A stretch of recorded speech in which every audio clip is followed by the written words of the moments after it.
일만 더 많이 줘요. 그래가지고 그냥 부장 안 한다고. 그 민주노총에 바퀴 달린 조직이 많이 있잖아요. 이제 대표적으로 화물, 그다음에 철도, 버스, 레미콘, 덤프 이런 조직들이 있어요.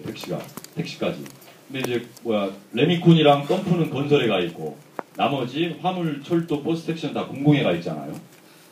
이제 화물연대 아는 선배한테 내가 저 문자를 볼 때마다 너무 화가 나가지고 이제 얼마 전에 화물연대 선배를 만나가지고 보여줬어요. 아니 오영노조 놈이 그 조합원한테 저런 문자를 보냈다. 사장님 힘내세요라고 이런 문자를 보내라고 하더니 그 선배가 보더니 그 조합원들 정말 착한 사람이라고 씨발 그런 놈을 잡아다 눈가를 뽑아버려 다시는 저런 문자 못 보내게 손가락을 다 잘라버려야지 막 이런 말씀을 하시더라고요. 그래서 우리는 그래도 언론노조는 바퀴 달린 조직 중에 유일하게 언론노조에 가입되는 노조가 우리 방송사 비정규직인데 우리 조합원님들은 그렇게 그러신 분들 아니라고 얼마나 다 착하고 심성들이 고우셔서 그렇게 함부로 못 하신다고 그러잖아요. 화물 같은 경우는 대체 인력 들어오면 가서 다 막아버리잖아요. 심지어는 옛날에 그 대체 인력 차량 들어오면 불도 질러버리고 가서 돌 던져갖고 다 깨버리고 우리는 그렇게까지는 안 하니까 이렇게 평화롭게 파업투쟁을 하고 있는데 이제 사측에서 입질이 와야 되는데 아직까지 하여튼 내부에서 말은 무성한 것 같아요. 뭐 이렇게 풀어보자 저렇게 풀어보자 뭐 위에서 이렇게 해봐라 이런 말들은 많은데 그런 말만 많으면 뭐 하겠어요. 우리 부회장님한테 안을 가지고 와가지고 설명을 하고 이 정도면 되겠느냐 교섭을 해야 되는데 그게 아마 하여튼 오늘 내일 하는 것 같습니다. 그래서 조합원님들 좀 힘내셨으면 좋겠고 SBS가 오늘 그 분회가 출범을 해요. 우리 분회장님한테 얘기 드렸는지 모르겠지만 그러니까 분회장님이랑 같이 이제 준비를 해왔어요. SBS 우리 차량 운전하신 동지들 만나보다가 언제쯤 띄울까 시기는 아직 우리가 못 정했었어요. 시기는 못 정하고 있는데 KBS 분회가 파업 들어가고 이게 이제 막 여론 보도가 많이 됐어요. 막 미디어 전문지부터 일간지나 이런 데 보도가 많이 돼서 여론이 확산이 되니까 딱 이때인 것 같은 거예요. 그래가지고 어저께 언론노조가 보도자를 뿌렸어요. 오늘 밤에 KBS가 이런 열악한 환경에 맞서서 파업하고 있는데 SBS도 노조를 만든다. 오늘 밤에 이제 출범을 하기로 했어요. 일단 분회장이랑 같이 가실 텐데 바로 회사 사장이 분회장한테 전화가 안 오늘 오전에 아이고 좀 만나자. 왜 그러냐. 집행부가 이제 4명 하기로 했는데 집행부 일을 다 빼줬어요. 오늘 갑자기. 평생 그런 양반이 아닌데 심지어 뭐 복리후생비도 일방적으로 지가 깎아버리고 뭐 거기는 SBS는 업무 중에 사고가 나도 병가를 안 줘요. 자기 연차 휴가를 다 쓰고 이래야 되는데 갑자기 웬일로 좀 만나자고 해갖고 지금 밥 먹고 있습니다. 사장이랑 부회장이랑 일이 잘 될는지는 모르겠어요. 그래서 근데 이게 KBS 분회 동지들의 힘이었던 거예요. SBS 조합원들이 오늘 딱 노조를 만들자라고 결심을 할 수 있었던 게 KBS 분회 동지들의 파업 그리고 그것 때문에 회사가 상당히 지금 위축이 되어 있어요. 아니, KBS도 저러고 있는데 SBS도 갑자기 뭐 투쟁한다고 그러면 뭐 어떡하지? 난리가 났거든요. 아침에 이제 우리가 보도자를 뿌려서 이제 오늘 신문에 몇 군데가 나왔어요. 그러니까 SBS 본사에서 그러니까 자회사 도급 회사는 몰랐더라고. 도급 회사 사장은 SBS 본사 경영기획실에 전화가 온 거예요. 그걸 보고 어떻게 된 일이냐. 그래가지고 이제 발칵 뒤집혀가지고 이제 오늘 분해를 힘차게 만들어가지고 회사랑 인단협을 이제 해 나가야 되는데 SBS도 이제 그럼 이제 지상파 3사에 우리 차량 운전하시는 선배님들 조합이 이제 다 만들어지는 거잖아요. 그러면은 이제 이 힘으로 3사가 다 만들어졌으니까 이제 이 힘으로 앞으로는 뭘 해야 될까? 이제 그런 고민이 저는 사실 비정규 담당으로서 그런 고민이 많이 듭니다. 제가 거의 대학교 졸업할 때쯤에 2000년도인가 그래요. 그때 아마 KBS 앞에서 뭐 파견법 이런 거 갖고 주봉이 형님이랑 그때 제가 아마 대학생 신분으로 집회 연대하러 왔었어요. 그러고 그때 하여튼 굉장히 이제 저도 많이 변화를 하게 된 거죠. 의식이나 이런 게 그런 현실을 보면서 가슴 아픈 현실을 보면서 그러다가 이제 2007년도에 이제 민주노총에 들어가게 돼서 이제 언론노조까지 지금 이렇게 활동을 해오고 있습니다. 근데 한 13년 전에 그때는 뭔 모르고 맨날 봉이 형님 부르다가 최근에 알았어요. 나이가 저희 아버님이랑 거의 비슷하신 거예요. 그래가지고 요즘은 뵈면 형님이라고 못 부르겠는 거예요. 이분을 어떻게 호칭을 어떻게 불러야 지 그래서 요즘은 그냥 부위원장이 이러고 있는데요. 오늘 제가 기사를 하나 뽑아왔어요. 우리 잃어버린 꿈에 대한 얘기인데 우리 조끼에 비정규직 철폐라고 쓰여있는 문구 이제 저는 그게 우리가 한동안 어떻게 보면 잊어버리고 산 꿈이 아니었나 그런 생각이 많이 들어요. 아까 위원장님도 말씀하셨지만 비정규직인 게 당연하냐 차량 운전하는 노동자들이. 자, MBC나 SBS는 일반 도급 회사인데 KBS는 그래도 자회사의 자회사로 혼자 회사로 좀 나은 게 아니냐. KBS 애들이 그렇게 경영진들이 인터뷰를 했잖아요. 그 사람들 비정규직 아닌데 우리 저 자회사의 정규직들인데 라고 얘기를 하는 거예요. 정말 어저께 이제 미디어 전문지 기자가 전화를 해가지고 물어보더라고 이것저것. 그러면서 그 양반이 저한테 그러는 거예요. 근데 어떻게 풀어야 되냐 해서 아니 근본적인 해법은 KBS가 직접 고용하는 거다. 아니 취재하고 제작하는데 필수적이고 상시적인 업무인데 당연히 직접 고용해야 되는 게 맞는 거 아니야 그랬더니 그 양반이 하는 말이 제가 그 말을 듣고 굉장히 화가 났는데 아니 그러면은 조직 덩치가 너무 커지고 관리하기 힘들지 않냐. 그 기자가 할 소리야. 아니 6,000명을 관리하나 6,300명을 관리하나 뭔 차이가 있냐고요. 네? 이 300명 관리하려고 자회사를 만들고 또 손자회사를 만들고 그 자회사를 관리할 놈을 두고 자회사에서 이 노동자들 또 관리할 놈을 두고 중간에 인력이 더 많이 필요해. 돈이 더 많이 들어가. 무슨 얘기냐면요. 인천교통공사가 있어요. 인천교통공사는 지하철 운행하는 데였죠. 4월 1일자로 그 청소랑 시설 관리하는 기존의 민간 위탁이에요. 그러니까 자회사도 아니야. 민간 회사, 용역회사랑 도급 계약을 맺어온 데인데, 그러니까 우리랑 똑같은 간접 고용 비정규직이에요. 근데 4월 1일자로 인천교통공사가 전부 직접 고용을 하기로 했어요. 무기계약직으로.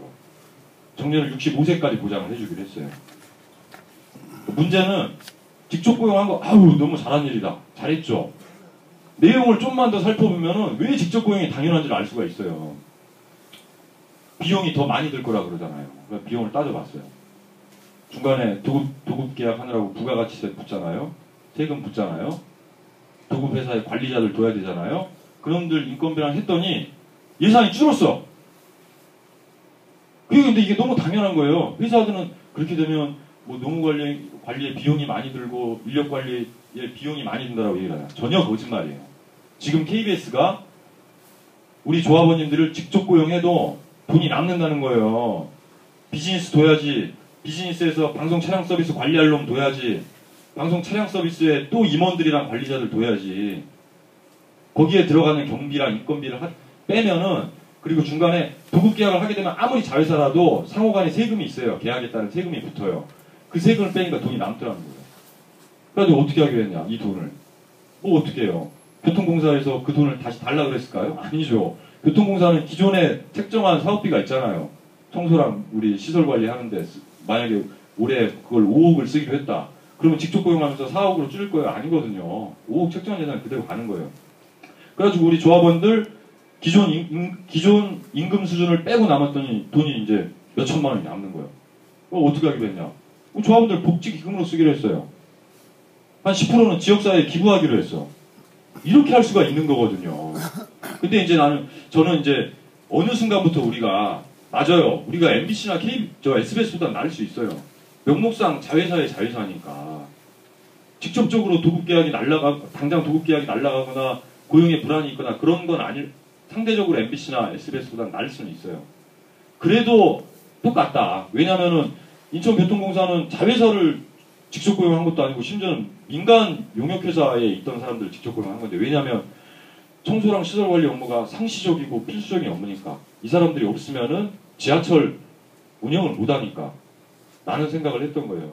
그래서 어느 순간부터 저는 그런 좀 꿈을 다시 좀 이렇게 세워야 될 때가 아닌가 그런 생각이 들었습니다. 이 사례를 보면서. 그래서 언론노조에서도 이 사례를 이제 방송국들한테 많이 얘기를 하면서 이런 걸 검토를 해야 된다. 심지어 노동부도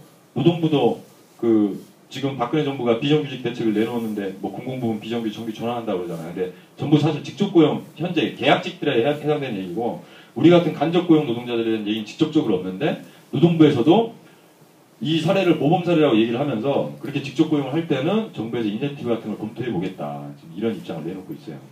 그래서 그 꿈을 비정규직 철폐는 어려운 게 아니잖아요. 사실상 우리 조합원님들 직접 고용 되는 게 저는 비정규직 철폐라고 생각을 합니다. 그래서 그 꿈을 다시 SBS도 이번에 만들어졌으니까 SBS랑 MBC랑 KBS가 다시 힘을 합쳐서 직접 고용 정규직화를 위한 또 새로운 싸움을 시작해야 될 때다, 그런 생각이 많이 들었습니다. 왜냐하면 외부 환경도 그렇게 변화하고 있고 이런 사례도 생겼잖아요. 그러니까 문제는 우리가 어느 순간부터 다소 이 고용 환경에 조금 안심을 하고, 그다음에 회사가 좀 어렵다고 하면은 조금 임금을 양보해오고, 이러다 보니까 더 이상 이제 회사에서는 우리를 언젠가는 정규직으로 전환해야 될 사람들로 생각을 이제 아예 안 하는 것 같아. 네. KBS 안에서 제작 업무 도와주는 직접 고용 계약직들은 뭐 무기계약 전환하고, 우리는 아예 그 대상으로 생각을 안 하는 것 같더라는 거예요. 우리가 자꾸 그런 얘기를 안 하니까. 그러니까 임금 얼마 정상화 해달라는 것도 하찮은 요구로 생각을 하는 거지. 그래서 이제 다시 우리의 꿈이랑 우리의 요구를 높여야 된다, 우리가. 네, 그런 생각이 많이 들었습니다. 그래서 조합원님들께서도 물론 당장 우리 눈앞에 싸움, 이것도 이번 임협도 반드시 승리를 해야 되지만, 승리 이후에는 우리 방송사 비정규 노동자들 전체가 좀 조직적으로 단결을 해서 언론노조도 그런 싸움을 마련을 할 테니까 다시 이 직접 고용 정규직화를 위한 그 꿈 버리지 않고 다시 투쟁해 나갔으면 좋겠습니다. 그 과정 속에서 저는 단계적으로 손자회사가 자회사되고, 자회사가 직접 고용되고, 뭐 이런 형태가 됐든, 아니면 근로 조건을 최소한 기존 정규직의 몇 %의 준하기라도 향상시켜 나가든, 이렇게 좀 다시 새로운 꿈을 가지고 싸움을 좀 했으면 좋겠습니다. 그리고 사실 파업 들어가면 사측에서 나오는 탄압 수단들이라는 게 뻔하잖아요. 우리 얼마 전에 OBS는 이제 기자 PD들이 파업을 한 보름 하다가 도저히 답이 안 나와가지고 거기 같은 경우는 일단은 좀 업무에 복귀한 상태인데, 거기 같은 경우는 좀 아주 눈에 띄게 이렇게 탄압을 해요, 사장이. 심지어 언론노조 위원장도 거기는 못 들어오게 해요. 교섭 자리에도 못 들어오게 하고, 집회에도 못 들어오게 하고. 그래가지고 지금 저희가 법원에 가처분 신청을 넣어놨는데, 그 정도로 이제 사측이 양다른 놈들이고, 업무에 복귀를 했더니 일을 안 줘. 거기 같은 경우는. 기자들, PD들한테 일을 안 주고, 그런 식으로 하고, 이제 향후에 또 집행부 징계도 하고, 그러겠죠. 근데 사실 KBS 같은 경우는 저는 이제 개인적으로 좀 다르다고 생각을 해요. 어쨌거나 공영방송에 사회적 책임이 있고, 언론노조나 언론에서 지금 이 문제에 대해서 굉장히 예의주시를 하고 있고 주목을 하고 있고, 그래서 그런 식의 좀 치졸한 탄압은 없을 것으로 예상합니다. 하지만 그럼에도 불구하고 파업에 돌입했을 때는 좀 늘 좀 비상한 각오와 좀 위기의식을 가져야 될 것 같아요. 세상이 너무 험한 세상이니까, 또 회사 내지는 그 비즈니스에서 또 어떤 방식으로 우리 또 조합을 탄압하고 조합원들 이간질시키고 이럴지 모르니까, 그런 부분에 대해서는 항시 조합 집행부, 우리 분해 집행부를 믿고, 특히 지금 우리 분회장님 같은 경우에 선전수전 다 겪어본 양반이잖아요. 예전에 또 한번 파업투쟁 이끌어서 승리했던 그런 경험도 있으시고, 그리고 언론노조도 지금 다른 무수한 현안이 있지만은 지금 우리 KBS 분해 동지들의 파업, 그러니까 KBS 분해 동지들의 파업이 승리로 마무리가 되어야 언론노조는 2013년 박근혜 정부와의 첫 번째 싸움에서 이기고 시작을 하는 거예요. 그거는 언론노조한테도 조직적으로 굉장히 중요한 과제입니다. 그래서 조합원 동지들의 투쟁이 그만큼 중요하니까 조금 힘에 부치시더라도 우리 집행부를 믿고 힘차게 좀 끝까지 투쟁해 주셨으면 좋겠고, 언론노조도 위원장님과 함께 뒷받침하고 또 투쟁 승리로 마무리할 수 있도록 노력하겠습니다. 고맙습니다.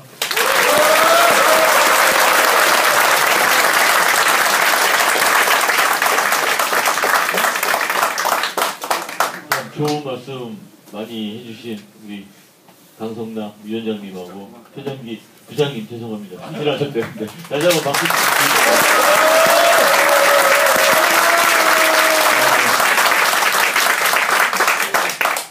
지금 위원장님하고 부장님도 말씀하셨듯이 사실 우리의 투쟁 사실 힘들어요. 날씨도 안 도와줘서 나가기만 하면 이제 비바람이 몰아치고 빗눈개비가 내리는 이 현실인데, 사실 비정규직의 얘기를 하자 그러면 한도 끝도 없겠지만, 비정규직이라고 날씨까지 안 봐주네. 더러워가지고 참. 자, 우리 투쟁이 힘들어요.